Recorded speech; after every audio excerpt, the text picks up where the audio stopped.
So,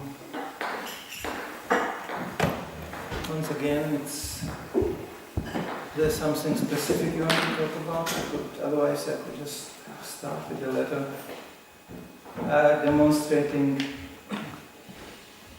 Srila Prabhupada's humility, a real humility, and also the way we should follow. I can just read this. This is from 1970. Prabhupada writes, "Yes, if it is any credit for me, that is what you have written, that I try to give oral reception to the words of my spiritual master, Bhaktisiddhanta Saraswati Goswami Maharaj. And thus I try to engage my tongue in repeating the same words without any change. Actually, I am the most unworthy servant of His divine grace, because I delayed to execute His order by so many years. But it was better. I began late than never. And therefore He has kindly sent to me so many young hearts to cooperate with me in this great movement. Please therefore continue your good cooperation. I am sure such great things will happen without delay." So this is the essence what we are doing. To the degree we are able to follow Srila Prabhupada and grasp what he said and do what he did without any change. Externally, inwardly, no change. To that degree, Prabhupada said, great things will happen without delay. So, you have to also know that Srila Prabhupada was not considered a great intellectual amongst his godbrothers. It's kind of bizarre because, and you have to understand those who came from Bhaktisiddhanta Maharaj, they were highly learned personalities because his level of erudition learning was amazing. So you cannot imagine how learned his disciples were, following in his footsteps. However, they studied and studied, but they didn't know that Bhaktisiddhanta Maharaj's desire was not just to study, but to spread, to give. As Srila Prabhupada said, if only Brahmachari went out and distributed one single magazine, then Bhaktisiddhanta was so pleased. Oh, you have done so nicely. One magazine. Bhaktisiddhanta did revolutionary things. He placed printing presses behind the altar, and they are very loud. Therefore, when Prabhupada was sitting in the beginning in the same room with the hippies, and he was also living in that room, Prabhupada sometimes during the day took a little nap, and the devotee on the other side of the room was typing his manuscript on typewriter, not the keyboard today. Typewriter means, bam, bam, bam, bam, bam, bam, bam, So Prabhupada, he just lay down to chat over his head. The devotee stopped. Prabhupada immediately looked up and said, "What's going on?" And the devotee said, "Well, I cannot keep on typing. Prabhupada, you are taking rest." Prabhupada said, "Why? This typing is like kirtan." And it's known that Prabhupada could take a rest in the, just next to a big kirtan. So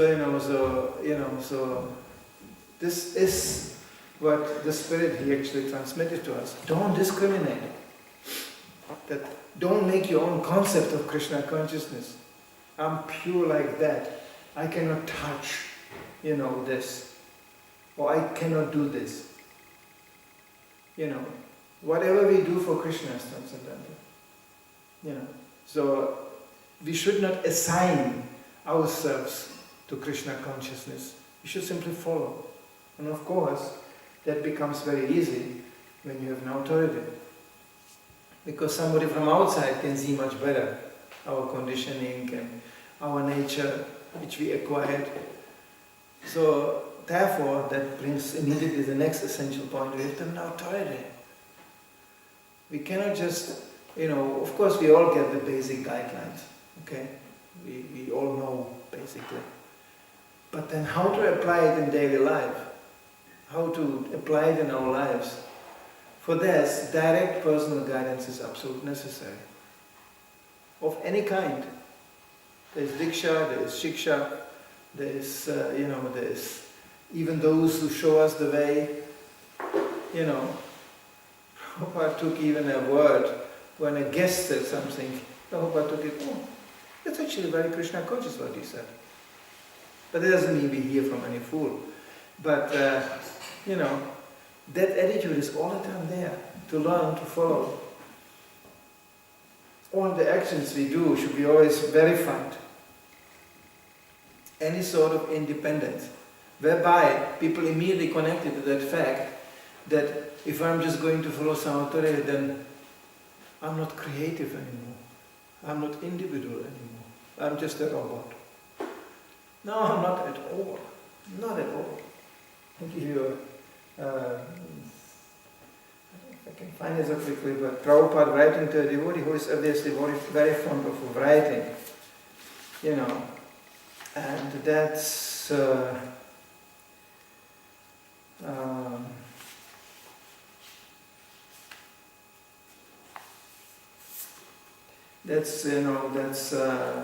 touchy a subject because writing is very often followed up by speculation. I express myself. I just thought, I dreamt, I have to write it down. Yes. Whole Western writing is like this. Everybody just completely concocting everything everywhere.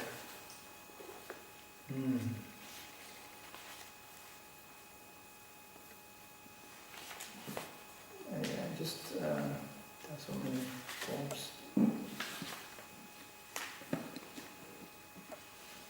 Prabhupada writes, he's actually very using. You can see how Prabhupada was very keen not to discourage devotees in their creativity.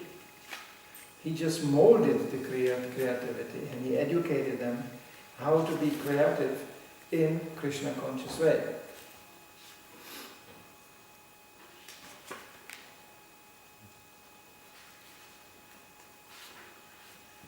Here Prabhupada writes, I'm very glad to know that your pen is inspired to create. Because we are in need of many intelligent writers who can express our Krishna conscious philosophy nicely, just following exactly the transcendental words and purpose of our vast Vedic scriptures, according to the previous acharyas of our Gaudiya Vaishnava Sampradaya. And if you continue to work in this writing and publishing of our literatures with steady enthusiasm and sincerity, your success in Krishna consciousness is certain. Therefore, to keep your spiritual strength, always observe the regulative principle strictly and chant at least 16 rounds of beads daily without fail.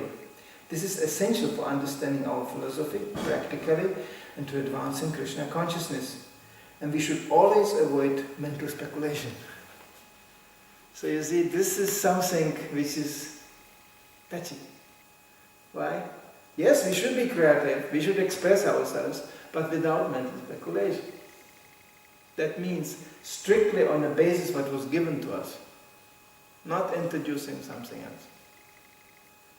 I saw very, very qualified godbrothers. I cannot even express how qualified.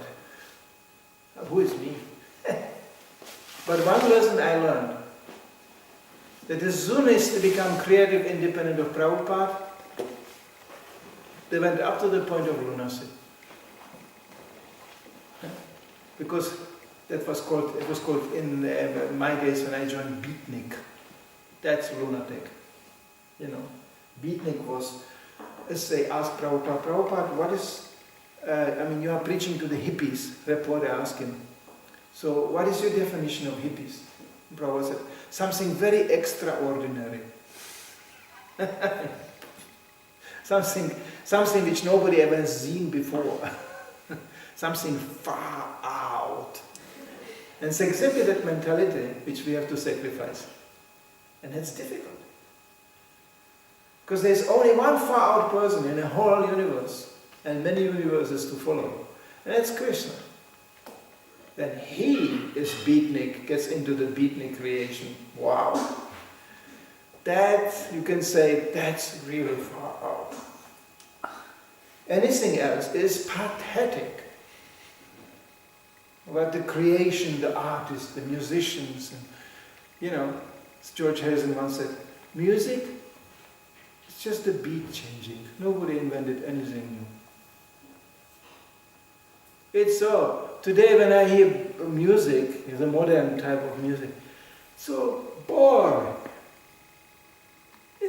Nothing happened. Since the 60s, nothing happened. The 60s, some little thing happened. Somebody got an idea of those things in a way nobody saw before. Wow! But that was still nothing. When Krishna does something, that's really wow. That's really wow. So this is, you know, how pathetic we are in our endeavors to be creative. But Krishna gave us, as individual persons, the ability to create. And that Prabhupada never wanted to violate. It's just, do it for Krishna. And, as he's stressing, over and over again, in the line of following our predecessor acharyas. So there's two extremes. Blind following, you know, which Prabhupada said sometimes is better as no following. But blind following, you don't know what you are doing. You're just doing it because the other people do that. Children are like that.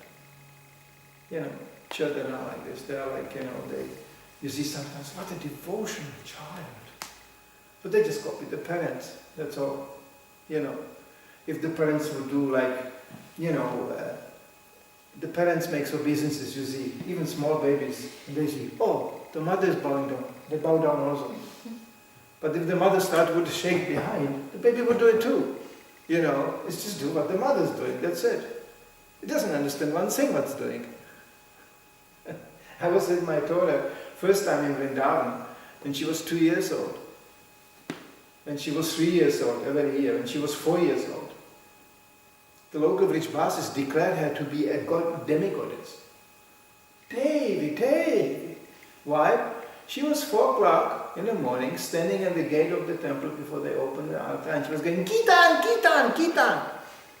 You know, why? Because she liked that jumping, you know, with her big nappies, you know, and with this, you know, with this girl of this size.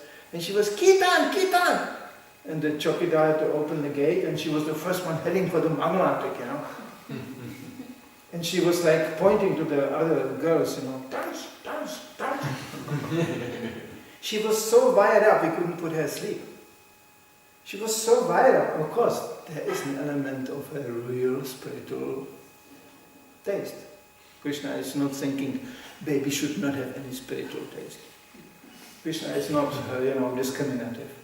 Yeah, you want Kitan, then have it. She was so wired up, we couldn't put her asleep. I have it recorded on movies, I can show you, in evidence. She was on a bed until 1 o'clock in the morning. She was going, you know, Namao Bishnu Pabaya. Krishna, you know, Bhutaya Bhutale. And then she paid obeisances.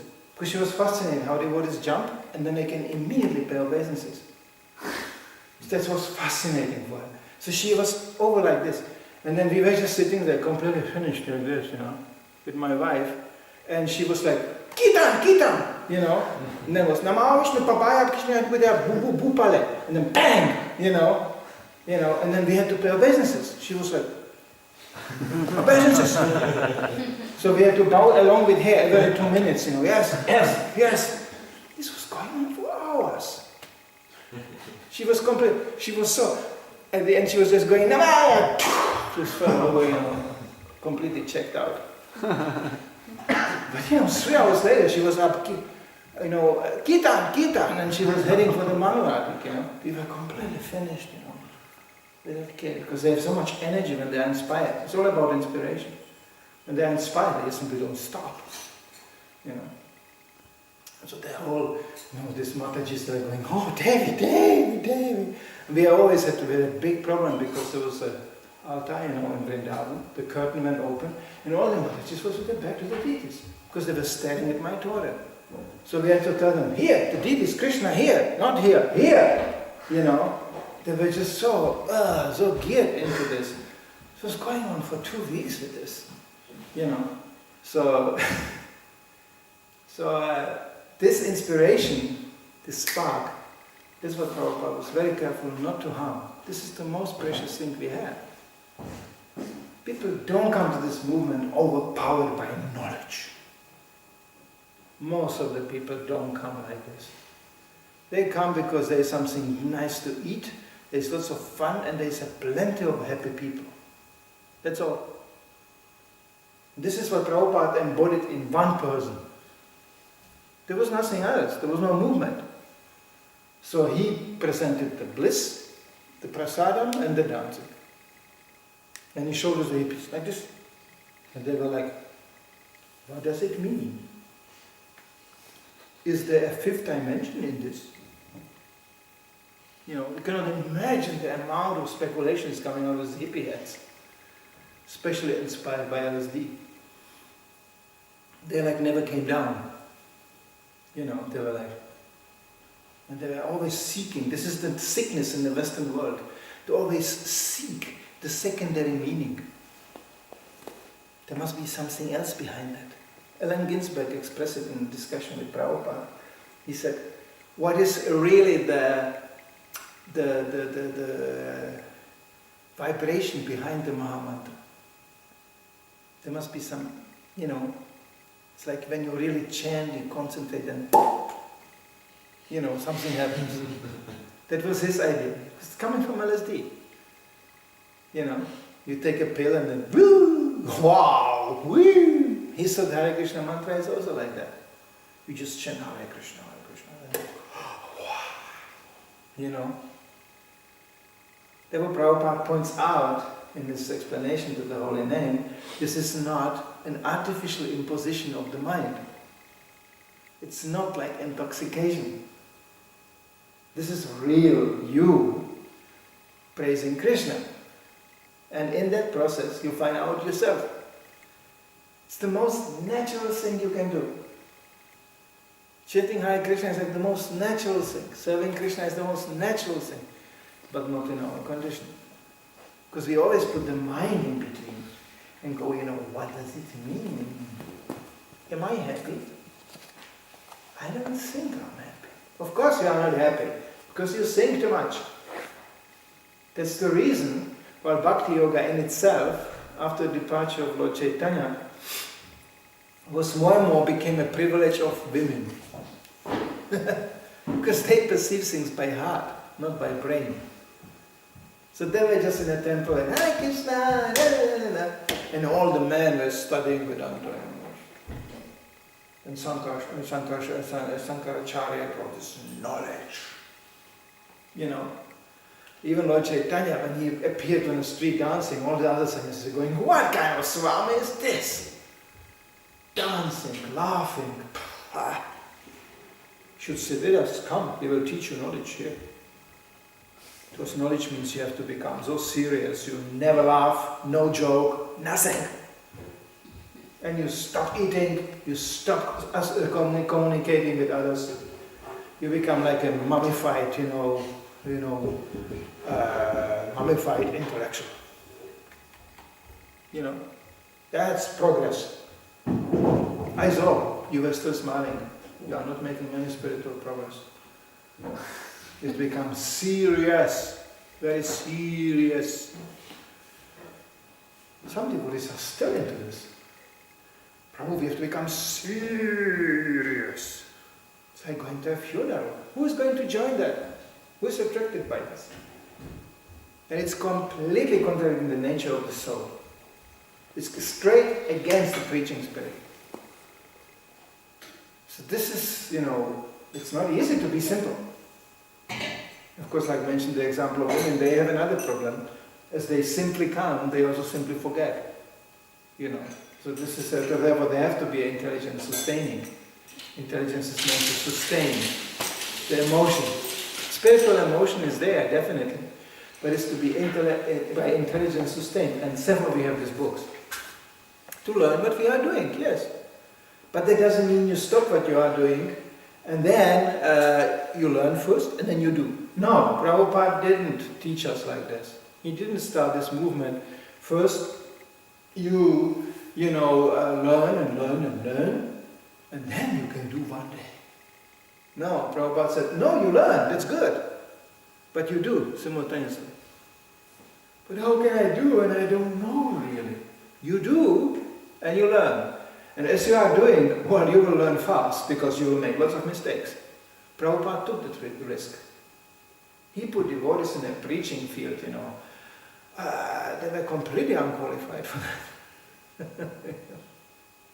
I remember on Sankirtan, book distribution, what kind of individuals I had in a car. I mean, gosh, some of them, my early godbrothers, they definitely end up in some institutions later on.